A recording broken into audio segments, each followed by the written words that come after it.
just got our dash back from Instrument Specialties. Wait a minute, that's not a dash at all. That's you guys. Better stay tuned to tonight's episode or you're going to miss some good stuff. It's the fans. This time on Graveyard Carz. After test firing an engine for the 1971 Cuda convertible, Mark and Dougie take a road trip to Boring, Oregon to look at a new restoration project. Wow, look at that. And when it turns out to be an unusually well-preserved muscle car, Mark must work outside his comfort zone to try to wheel and deal. I don't think I can give you everything you're asking for. The unburied dead. The unburied dead are coming back to life. Coming back to life. Self-proclaimed Mopar master Mark Warman and his protege painter Will Scott get paid to bring Mopar muscle cars back from the dead. They work with Mark's daughter Alyssa and his cousin Dougie. They're willing to travel anywhere to retrieve a customer's car, detailing how it lived its life and how it died. After that, they bring it back to make it look just like it did the day it was born.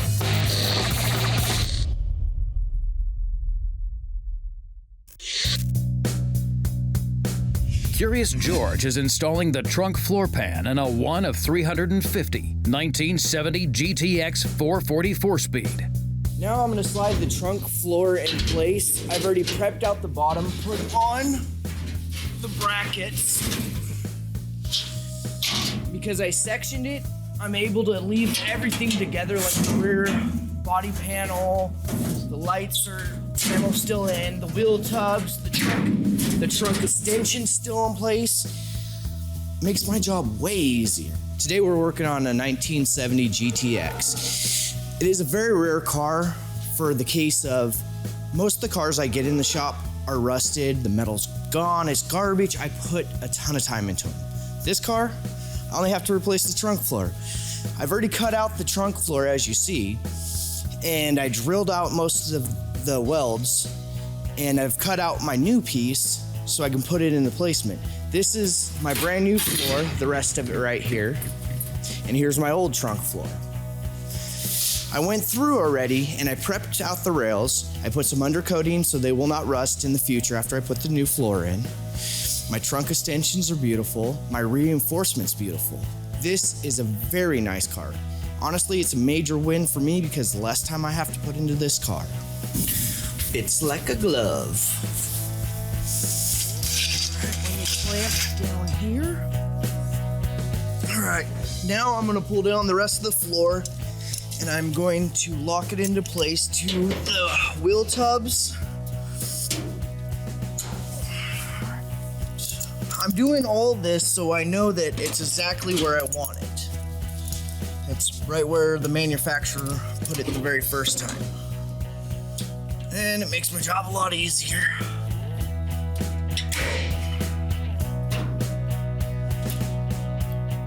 All right, that should do it. Now that I've got all of that in place, I'm gonna go through and start putting some set screws in place to hold the rest of the trunk floor in place.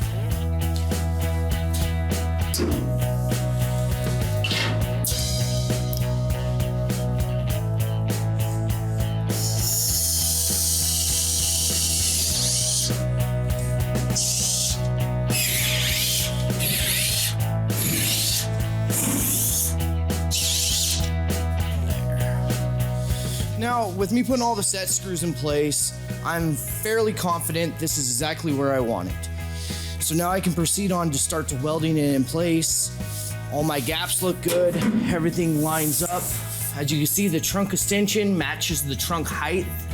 That's a very important thing. All the pre-holes that I drilled for my plug welds that I'm gonna do on the frame rail, they're exactly where I want them. So the next part is just to weld it in place.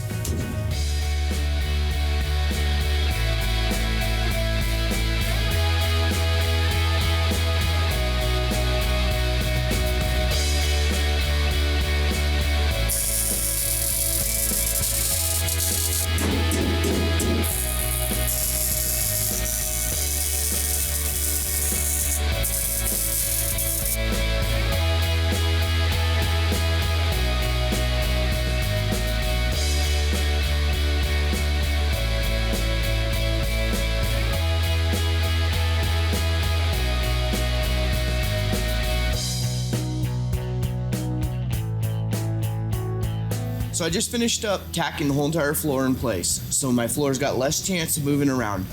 Now I'm gonna do a type of welding that's called stitch welding. It's where I hit every tack little by little so I don't overheat the thin metal, warp it, or blow the metal out. It gives me a better strength for when I go to grind it down and a good clean finish.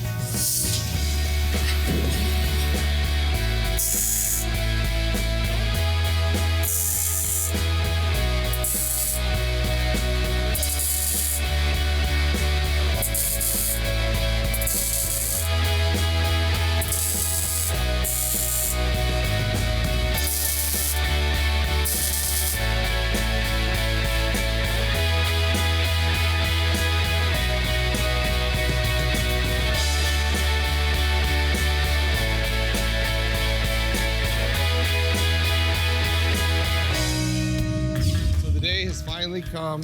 I didn't say so, I said duh. No, rewind the footage. So the day has finally come. The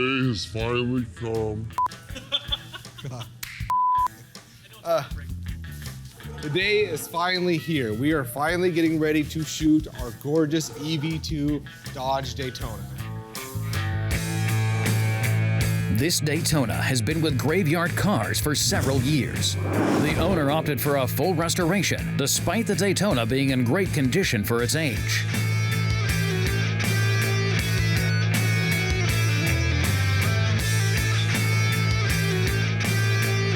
A while back, Dougie disassembled the car and it was sent off to the metal shop.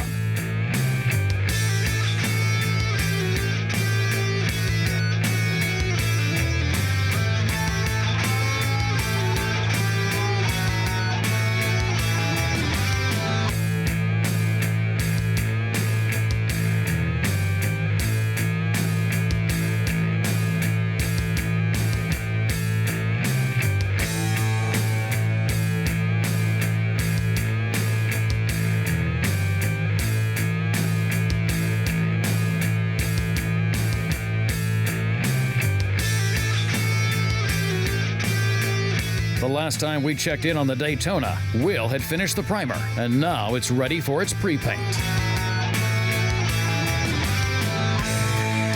It's in the booth, it's ready to go. This is our pre-paint, we're getting ready to start. It's going EV2 is the information, Hemi Orange. It was a great survivor car. If this was my car, I would have not restored it, but it's not my car.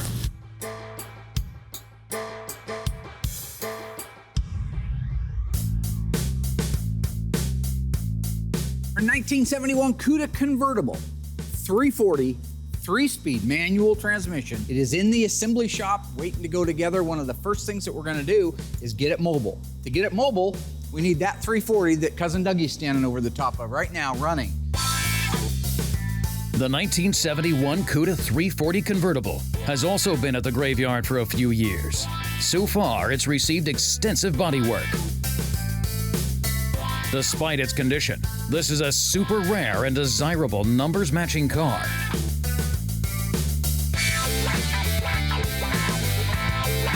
When it's all said and done, this car will be FC7 in violet, with white bucket seats and a matching convertible top, making it the only one like it to leave Graveyard Carz, and possibly Hamtramck, Michigan.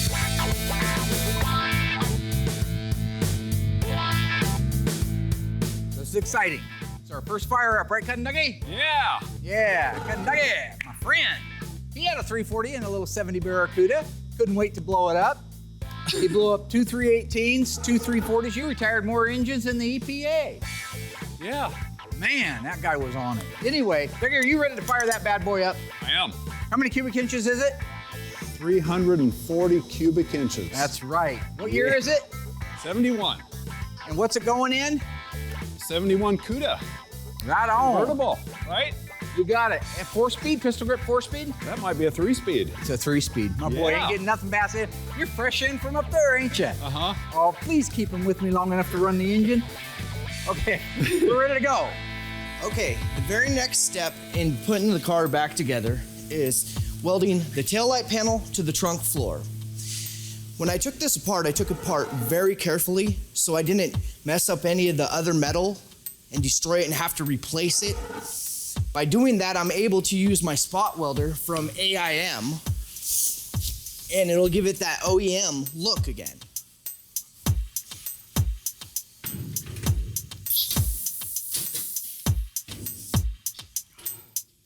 And what the spot welder does here is it fuses the two metals together, giving it a nice clean finish. And as long as I hit the original spot weld marks from where the factory put them, it all looks original.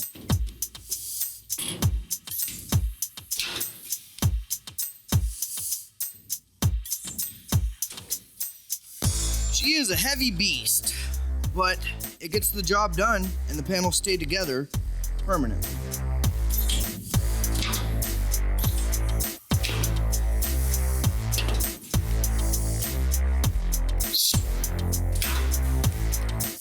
Now this is the very last step that I have to do on the car before it is complete and able to go over to mud. So this is a really good feeling when you're at the very end of the race and you get to see all the success and it all pays off.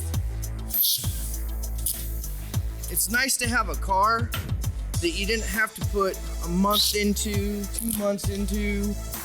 It's a good feeling.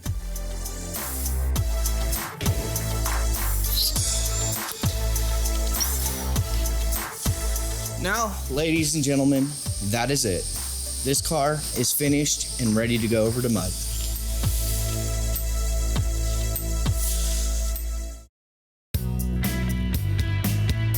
Meanwhile, Will is ready to apply the first coat of Hemi Orange to the 1970 Daytona Charger.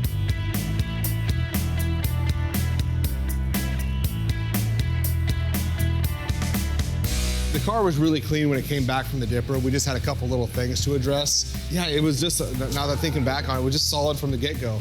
So once it was all bare metal, went through, touched up a couple little rust spots, got it out to the Bondo room. Car went through there in 2 weeks, done, no problem. Primed it, blocked it, primed it, blocked it. Now here we are ready for the pre-paint.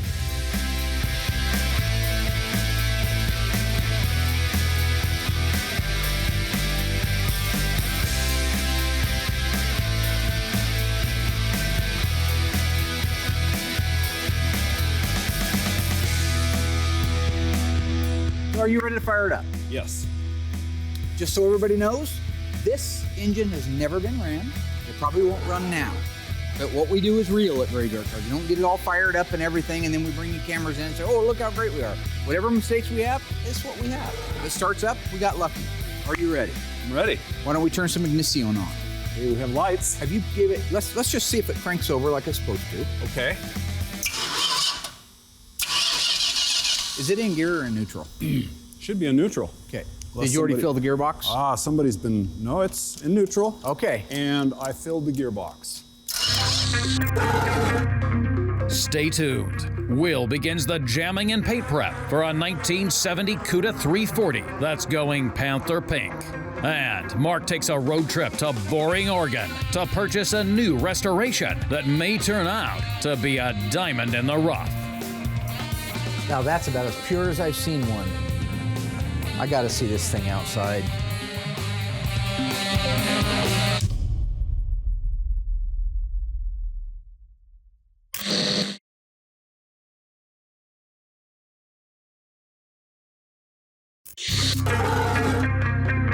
Back in 1970, all you had to do was sit inside a Challenger RT to know that it meant business.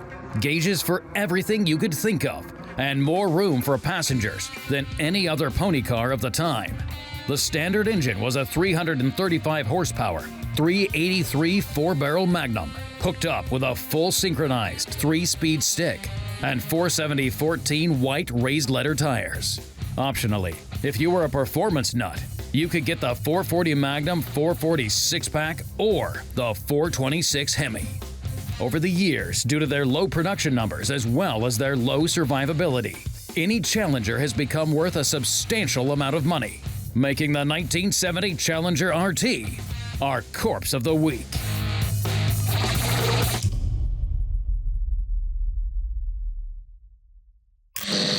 Should be a neutral. Okay. Unless Did you already somebody- fill the gearbox? Somebody's been, no, it's in neutral. Okay. And I filled the gearbox. Okay, it cranks over. Oh. What do you think? Coil power? And fuel? I haven't primed it yet. I know. Well, do you want me to prime it first? That's what I meant by fuel. Okay, you want me to prime it? They traded him out. All I wanted was 5 minutes. Coil power. Turn it off while you prime it. Go ahead and prime it, Cousin Dougie. Thank you, Mark. This is Mork from Ork. Mark from Ark. You fruitcake. Okay, coil power. Let's just see what happens. I've never had one start in my entire life. Neither have I. Never. But you hated it.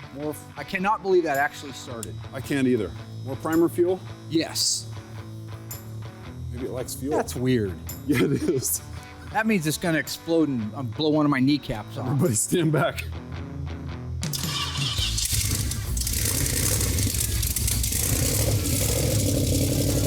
To the oil pressure. Good.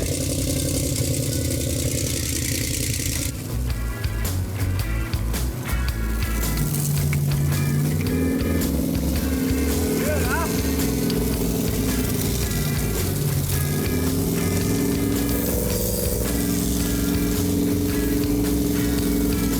Remember that one?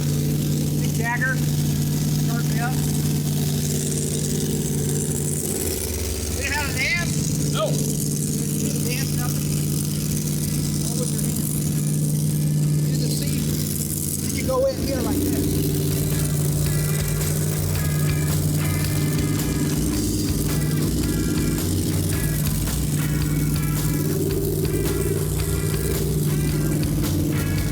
Different moves. The high step, like the Jagger. Wide, into the seat. Robo hand. Smoking good. Smoking. Sounds awful good. Yeah.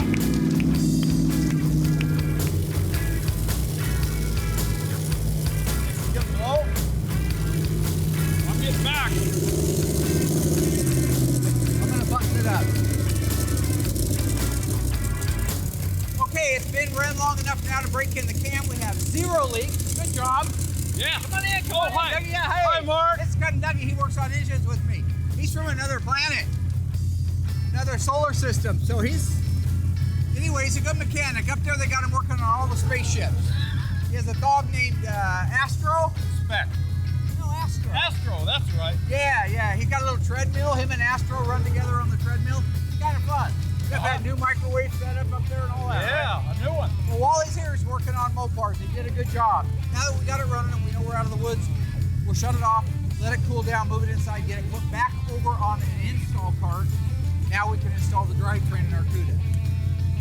Tell everybody how happy you are right now. I am stoked. Look at that camera right there. Tell That camera right there? Yeah, tell. Hi, camera. I am stoked. He's chased a lot. Yeah. Yeah, why are you crazy? What? Oh, boy. Oh, bye. Still doing interviews. Hi, Doug. Bye, Mark.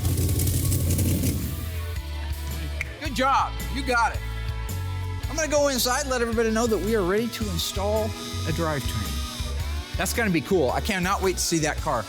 I've never seen a real FC7N Violet convertible with a white top, white interior. And I've certainly never seen one with a 3-speed and a 340. All right.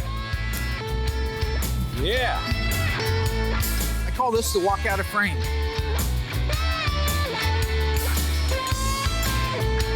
That's crazy. It's crazy. I call this the walk out of frame. Yeah, yours is an idiot. All right, let's go get something to eat.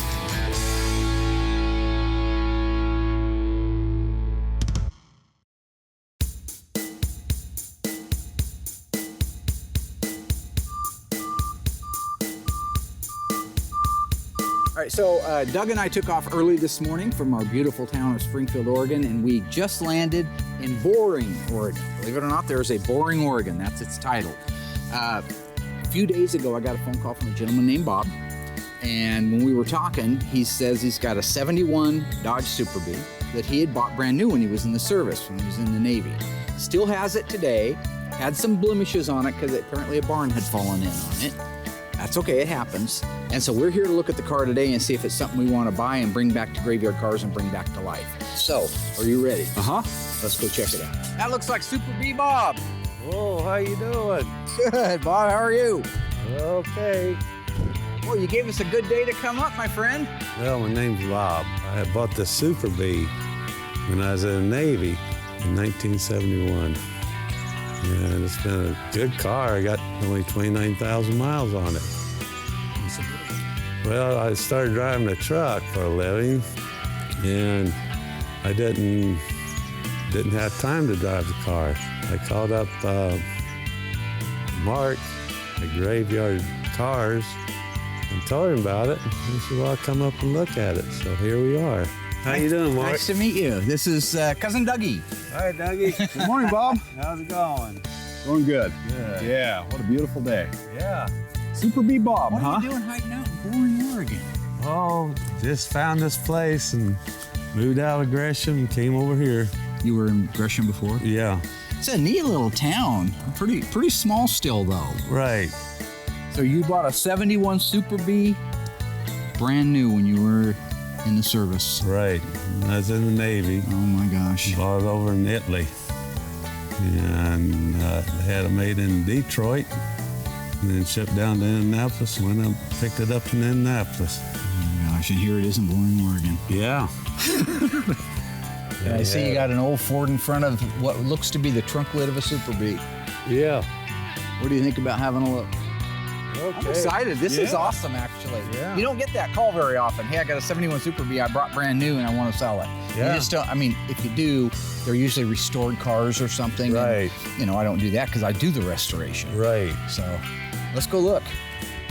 What's the easiest way through? This way here? This way. Okay, I see a green car in there. Yeah, it's right back. And I see an orange pickup. That's yours too. Uh-huh. Yep. All right. Wow, look at that. Holy cow. You aren't kidding. That's a pretty original little car. Look at that, Rooster. Oh, wow. Look at that. God, how long's it been parked? Well, since 91 here. And that's the big damage from the falling timber, huh? Right. Oh, boy. Roughly. You like that pistol grip, Rooster? I like that. That looks good. 4-speed, huh? Do you think this is original paint on here? Mm-hmm. Yes, original paint. Wow. God, if it wasn't for that roof, this thing would probably polish up like new. Yeah, it would. Wow, look at that. Look at that 4-speed in there, Doug. Take a look. Oh, my goodness. Your I favorite love thing. We learned in the Corpse of the Week that a 1970 Challenger RT came standard with a 383 4-barrel, 3-speed stick, and 470 14 white raised leather tires. How many seconds would it take to race the quarter mile with a standard equipped 1970 Challenger RT? 16 seconds, 14 seconds, 21 seconds. Find out after the break.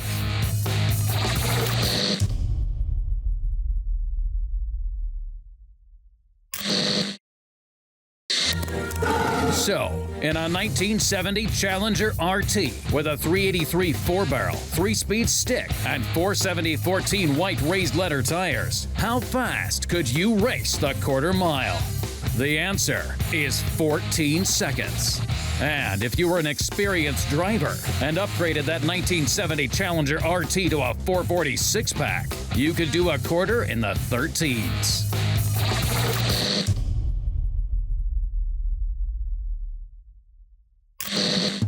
Wow, look at that. Look at that 4-speed in there, Doug. Take a look. Oh, my goodness. Your I favorite love thing. it. Yeah. I love it. That's the 71 B-body non-console shift. That's a rare little shifter right there.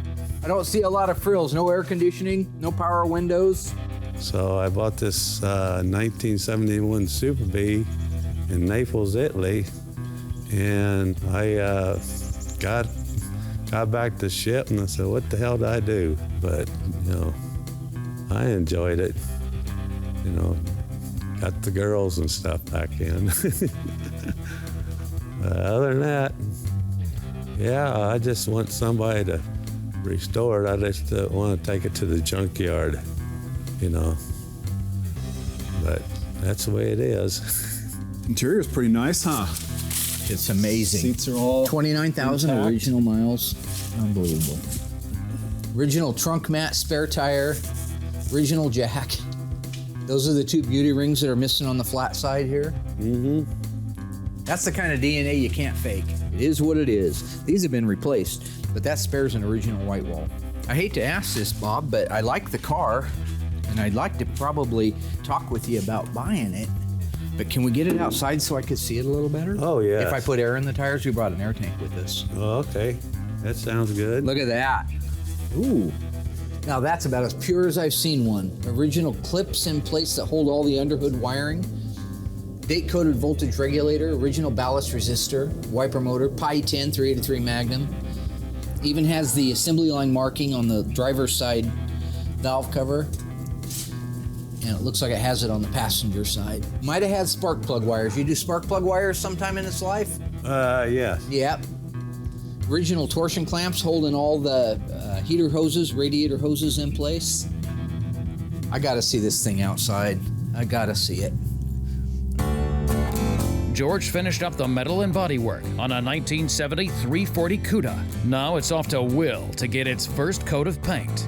This is the first time we've done the FM3 Panther Pink. Gorgeous color, super excited about it. Anytime you get a new color in here, it's awesome. The unfortunate thing is we're not actually putting the car together. We're just doing the body and paint, so that does kind of suck. So I got the fender in the booth here. It's all buffed out. This is the only sample we have of this color here out of all of our cars. So now we're gonna head into the reference room, print out our label, come back out, mix it up, and start doing spray outs to see how close the color is.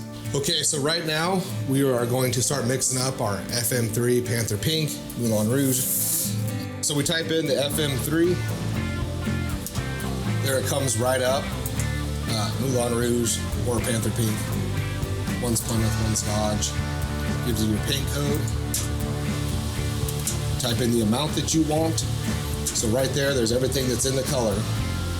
And the only thing we have left to do is print label.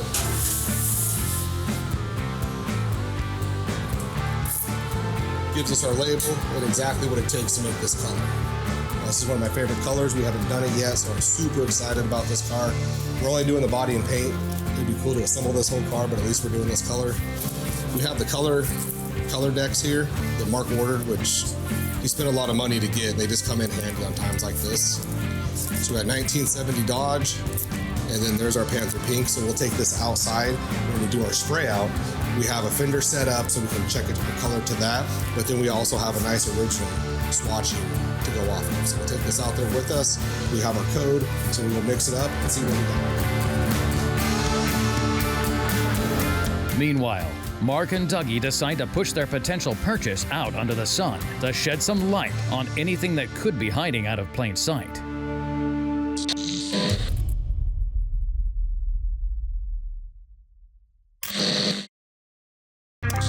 Still to come, Will matches the correct Panther Pink for the 1970 Cuda 340. You can see that it needs to be a little darker.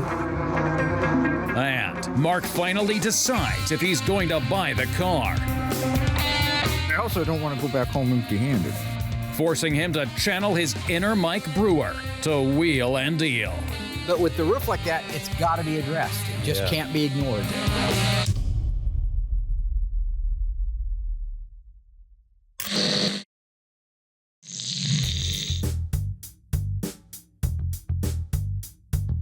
Okay, so we have our formula that we printed up earlier right here, so we're good to go.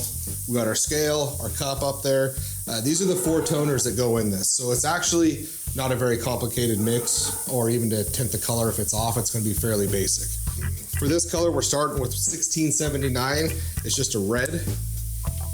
Make sure you're zeroed out here on the scale. It takes 202.1 parts of that.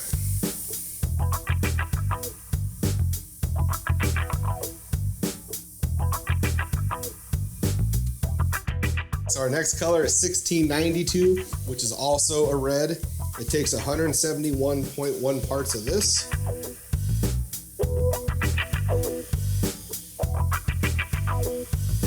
All right, we got that one done. So now it takes the white and it's 91.2.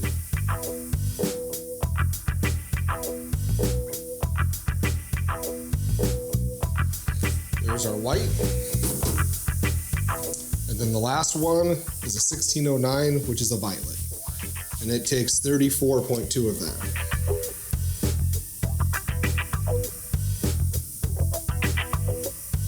It's 34.2. So all of our toners are in here now. So basically, we'll just stir this up and then go onto our spray out.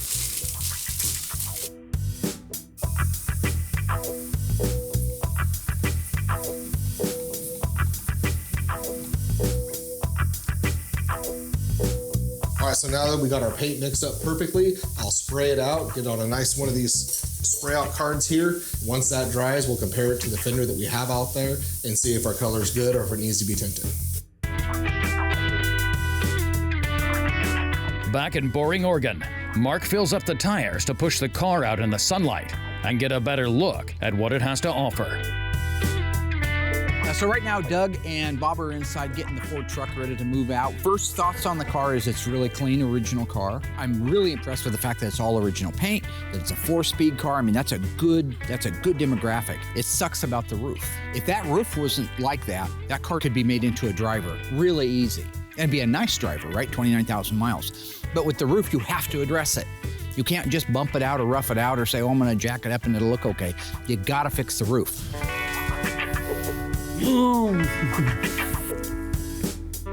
That ought to work.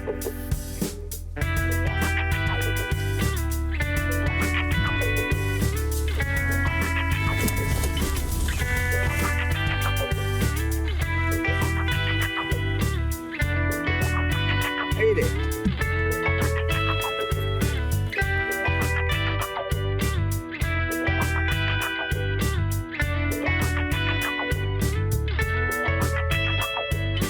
Doesn't look like it was ever wrecked. No. Never stuffed in anything. I saw a dent on the quarter. It looks like just a glancing blow of somebody. Right. Manual steering and manual brakes. That's another $2,000 down. Gosh, it just keeps getting worse by the minute. 13th Naval District. Now I'm going to get you back up because of your decal and your service to our country. I'm going to go back up another 1,000. Okay. But I'm not done looking yet.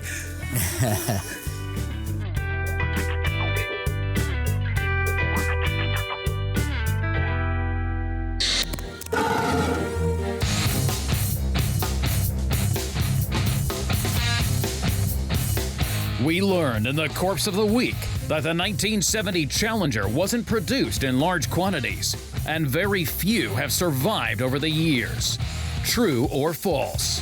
More 1973 Challengers were sold than any previous year. Find out after the break.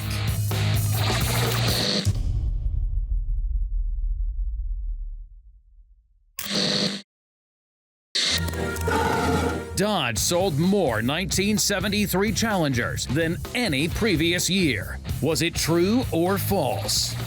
It's true. Even though sales dropped significantly after 1970, they picked back up in 1973. But production ceased midway through 1974. Over 165,000 Challengers were sold during this generation.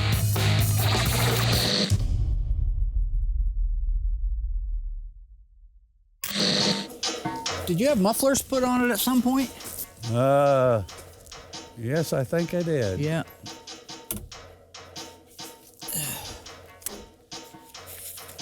Original owner's manual. Look at that original warranty card. Your social security number was 2. How old are you? Where'd you find this at? Oh. Broadcast sheet. Was it in this? Yeah. See, I've never seen him actually give one in the car.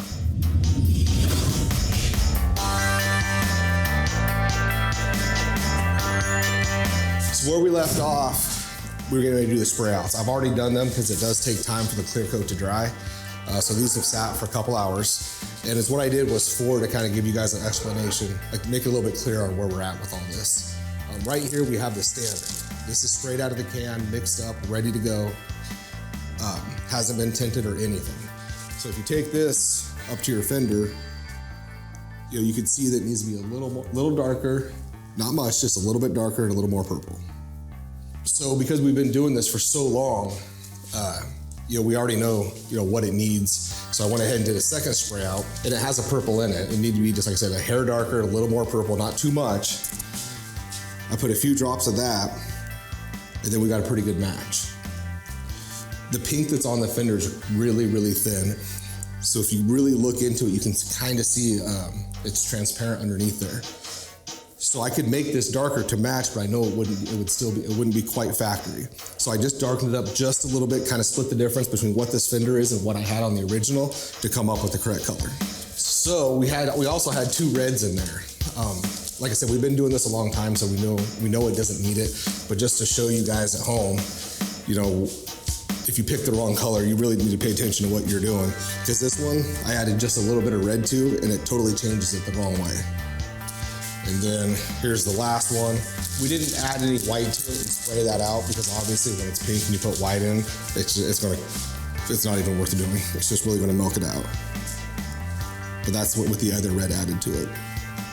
So then when you take the 2 that we have, this is our original, and then this is the one we're gonna go with.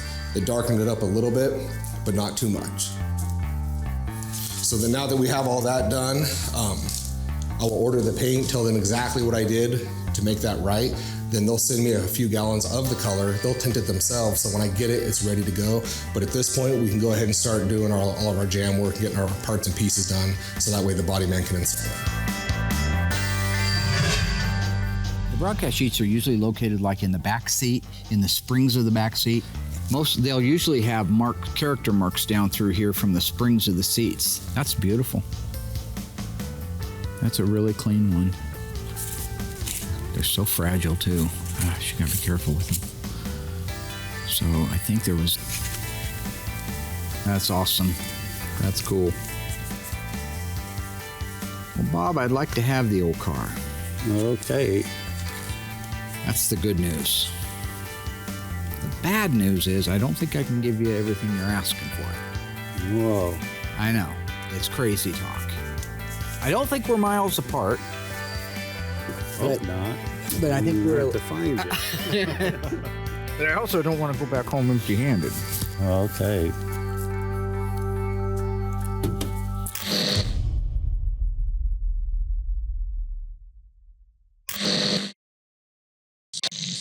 So here in front of me, we have our quarter panels for our 1970 Cuda. And we like to do all the undercoating while they're off the car because once they're on the car, you can't go past the wheel wells to undercoat it or do any more paint work. So this way we're able to mask off the area that needs to be masked off and then undercoat the whole entire thing. Once that's done, we'll unmask this and then we'll paint the whole thing pink. So when George goes to install this, it's just a quality job and it's that much cleaner when it's done. So for this, we use a fuser product, which is a sprayable seam sealer. So it just kind of goes into our gun, lays out just nice. It just needs time to dry. If you top coat it too soon, it won't actually dry. It says you can go right back over it, but just to be safe, I like to give it 24 hours. So when I come back tomorrow, it's really hardened up and then we're good to go from that point forward.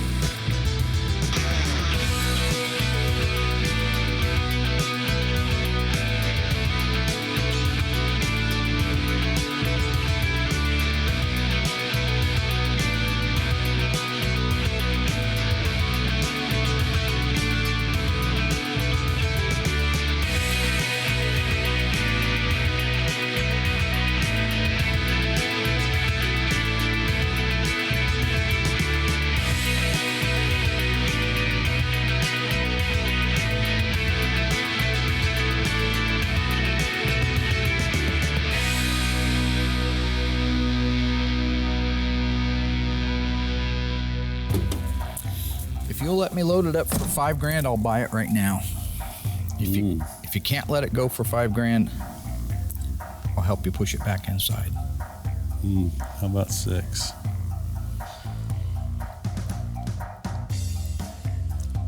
You meet me at 55 just because of my big old dumb heart falling out all over the place. Things cost me more money than not. Lord have mercy on a country boy. They get You know what I'm 10% saying, of what Dougie? you're selling it for? What? Well, you could just give it to me and I'll give you 10% of what I sell it for. Oh. You go in and fix that roof. You're going to put another roof on is what you're going to do. You're going to end up into both quarter panels. So now when I'm done, even if I tried to be as careful as possible, I'm going to end up painting the roof, both quarter panels, and they'll probably not match the door, so I'd end up blending into the door. So next thing you know, you painted the whole car. No, that's the problem. Look, if it wasn't the roof, then it's a good, original, low-mile car. This car could be cleaned up, get it running, get the brakes all working on it with that original paint, if the roof wasn't like that, and I think you'd get 15 grand. Well, let me go get a hammer. But with the roof like that, it's got to be addressed. It just can't be ignored. And as soon as you do, you see how there's no brake here? Right. You're painting the whole back half of the car. Now it's not an original paint car, so there goes some of its intrinsic value in being an original paint car. Yeah. Those are my thoughts on it. But do I think you could take your time, clean it up, try to get it running and put it on eBay and do better? Yes, I do think you could do that. I hope you don't do that, but I think you could do that. What do you say, Bobby? Got a title of this old girl? Yeah. Good, I like the sound of that. We don't even have to get it notarized, do we? No, not in Oregon. Right. Yeah, you can just hand. Is it the original title?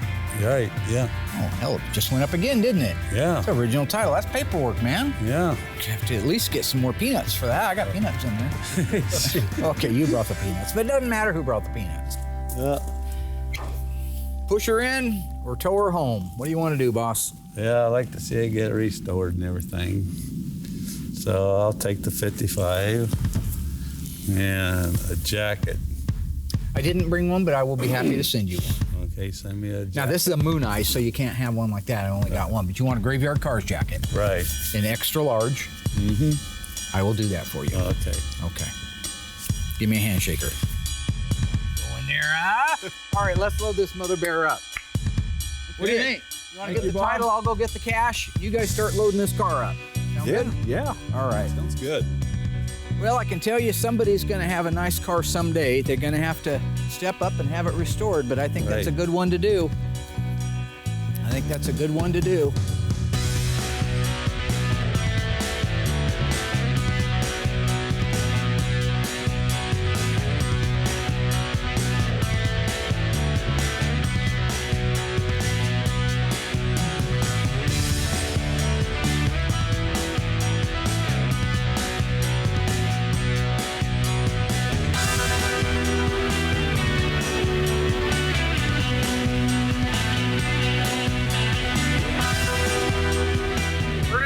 Rooster.